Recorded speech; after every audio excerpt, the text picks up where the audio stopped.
হচ্ছে যে আমরা যে প্রথম যে লাইনটা সেটা হচ্ছে থাকবো না আর বদ্ধ ঘটে। হ্যাঁ, এই বদ্ধ ঘটটা তো হচ্ছে আমাদের এই সমাজ, হ্যাঁ, চলমান আমরা যে জন্ম থেকে যেরকম সমাজ ব্যবস্থা এসে দেখতেছি, হ্যাঁ, এই চলমান সমাজ ব্যবস্থা। কিন্তু কবি তো এই কবিতার মাধ্যমে এই সমাজ ব্যবস্থাকে ভাঙতে চাচ্ছে। বহির্বিশ্বে বা অন্যান্য সমাজ কেমন করে ছুটে চলছে নতুন একটা বিশ্ব, নতুন একটা সমাজ ব্যবস্থা দাঁড় করতে চাইছে, আমরা তো এটা বুঝছি। হ্যাঁ, কিন্তু আপনি এটা বর্তমানে কিভাবে নিচ্ছেন? আমিও আগে তুমি যা বললো আমি ওই ভাবতাম, এরই মানতাম, কিন্তু বর্তমানে এখন বললে আমি ভাবিও না, আমার কাছে ওটা গ্রহণ করতে পারি। আমি দেখি থাকবো না আর বদ্ধ করে, দেখবো আবার জগৎটা। তার মানে কি, এই বদ্ধ করে কিংবা বদ্ধ সম্পদ নিয়ে আর থাকবো না, মানে সীমাবদ্ধ অর্থনীতি। হ্যাঁ, এটা নিয়ে আর থাকবো না। এখন আমার বেশি টাকার প্রয়োজন, 10 টাকা নিয়ে আর থাকবো না, আমার অনেক টাকার প্রয়োজন, 10 লাখ টাকার দরকার।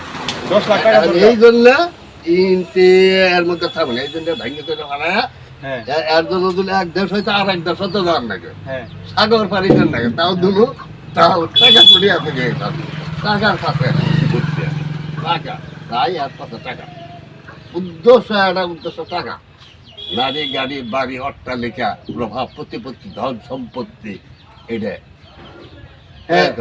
তাহলে এখানে এই যে কবি সাহেব যে তার মানে আরেকটা লাইনে বলছে যে কিসের নেশায় কেমন করে মরছে যে বীর লাখে লাখে। হ্যাঁ, এখন বীর যে বীর, আর আমরা বীর বলতে যা বুঝি সেটা হচ্ছে বীর তো মনে করেন তো যে যোদ্ধা, হ্যাঁ আসলে, হ্যাঁ, যে যোদ্ধা যে সমাজ ব্যবস্থাকে ভাঙবে, নতুন একটা সমাজ তৈরি করবে, হ্যাঁ, এখানে বীর। এখন আপনি যদি যেহেতু টাকার কথা বললেন, যে টাকার পিছিয়ে ছিল সে তো কখনো বীর না, সে মাস্তান হতে পারে, সে মাস্তান হতে পারে, সে সন্ত্রাসী হতে পারে, কি সে কখনো বীর হবে না। এইটা যেমন তোমাদের দৃষ্টি থেকে আমিও বলছি, আমারও বিশ্বাস ছিল, কিন্তু এখন বুঝি না, বীর তাকে বীর বলে না, বীর হলে কে মাস্তান, কে খুন করতে পারে, তার মানে কে ব্যাংক লুট করতে পারে, কে 10টা মানুষের লাঠি দিয়ে ভালাই দিতে পারে, সে গরিবের টাকা আত্মসাৎ করতে পারে নাকি? না, গরিব বলতে হলে কে টাকা উৎপাদন করতে পারে, কে জাহাজ আটকাইয়া জাহাজে চিন্তাই করতে পারে, সেই হলে বীর। কে মানুষকে খুন করতে পারে, সেই হলে বীর, ওটা কিন্তু বীর না। আমরা যে বীর শব্দটা যে পড়ছি, সেই বীর শব্দটা যে আমরা যেভাবে নিচ্ছি সেটা হচ্ছে যে 10 জনের কল্যাণের কারণে যে লড়াই করে, হ্যাঁ, মানে তাকে আমরা মানে বীর জানি। কিন্তু এখন আপনার কাছে শুনতে, মানে আপনার কাছে জানতে পারলাম যে বীর আসলে ওটা না, বীর হচ্ছে যে সন্ত্রাসী করবে, যে খুন করবে, 10 জনেরকে মেরে একজনে বড় লোক হবে, যে লুটপাট করবে, লুটপাট করতে পারবে, হ্যাঁ, যে খুন করতে পারবে, যে ধর্ষণ করতে পারবে, হ্যাঁ, এটা কি বীর? হ্যাঁ, এরাই বীর, এরাই বীর। হ্যাঁ, এটা আমার বাস্তবতা দেখি। তাইলে মহসিন ভাই, আমরা যা পড়ে আসলাম তা কি ভুল? হ্যাঁ, পড়ছি, তুমি দেখা, আমিও পড়ছি, কিন্তু আর বাস্তবতা তুমি কি দেখতে পাচ্ছ?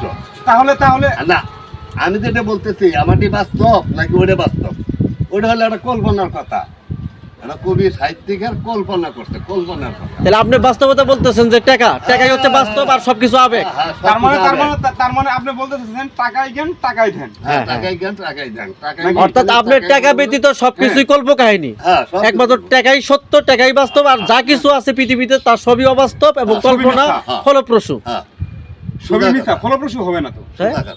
টাকাই যেখানে প্রধান হয়ে দাঁড়িয়েছে, মানে এটা তো পৃথিবীটা চলতেছে তো এখন ক্যাপিটালিজম ভাবে, পুঁজিবাদে ভাবে চলতেছে, তাহলে এই টাকার কাছে কি আমরা হেরে যাবো? ওই যে দেখো একটা মোটর সাইকেল চলে গেল, হ্যাঁ, কি ভাঙতে গেল, একেবারে বাতাসের চেয়েও বেগবান গেল, কিসের আশা?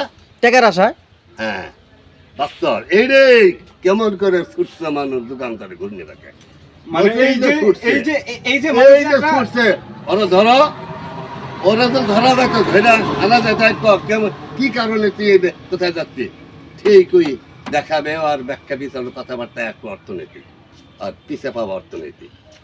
কাজে আমি বাস্তবতার কথা বলতেছি। তাহলে আমরা বলবো কি, তাহলে যে জাতে মাতাল তাহলে ঠিক? হ্যাঁ, আমি বাস্তবতা, মানে লেখাপড়ার মূল উদ্দেশ্য হলো টাকা পয়সা ইনকাম করা। সবই হ্যাঁ, সবই মানে এগুলো হয়তো অনেকে যে জানা শুনে গেলে ভিতরে আল্লাহরে স্রষ্টারে, হ্যাঁ, জানাশোনা বোঝার জন্য হয়তো ওই কবি সাহিত্যিক যারা লেখছে, কিন্তু ওটা কাহিনী, ওটা বাণী, আচ্ছা বাস্তবিক কিন্তু ক্ষেত্রে আর কোনো বাস্তবতা নেই। আচ্ছা তাহলে আপনার এই যে যারা মনে করেন যে সমাজে যারা মনে করেন যে আপনি যেহেতু আল্লাহ ইয়ের কথা বললেন, হুম, হ্যাঁ, যারা এই যে মনে করেন যে নামাজ পড়তে পড়তে কপালে দাগ ফালাইছে, হুম, হুম, টুপি ছাড়া কোনো কথা নাই, হুম। তারা এই যে এই পাশে টাস খেলা, হুম, ঠিক আছে, হুম, হুম, টাস খেলে বাজারের ভিতর সুদের ব্যবসা করে, হুম, হুম। তাই এরা কোন ধার্মিক? বা রাতের বেলা মানুষের বেড়া ভাঙ্গে ঘরে ঢুকে, বেড়া ভেঙে ঘরে ঢুকে, এরকম অনেক ঘটনা বা মনে করছে জানি। ফেতনা ফেসাদ সমাজের মধ্যে সৃষ্টি করে। এবং এবং এমনও কিছু মৌলবী বা এমনও কিছু যারা ধর্মের উপদেশ দেয়, এমনও কিছু ব্যক্তির আমরা ঘটনা শুনছি বা জানছি যে রাতের অন্ধকারে, মানে কথাটা বলতে আমার হাসি পাচ্ছে, রাতের অন্ধকারে নাকি কোনো লুঙ্গি থুয়ে সে পালায় আসছে, বা জমির আইলো নাকি নিংডি মেরে ঠিক করে। হ্যাঁ, জমির আর নিংডি মেরে সোজা করে ভাগা করে। ভাগা করে। এরা কি কেমন ধার্মিক? আচ্ছা, এই যে কথাটা লিখে জানো, এরাও কি টিয়ার পিছে দৌড়াইতেছে?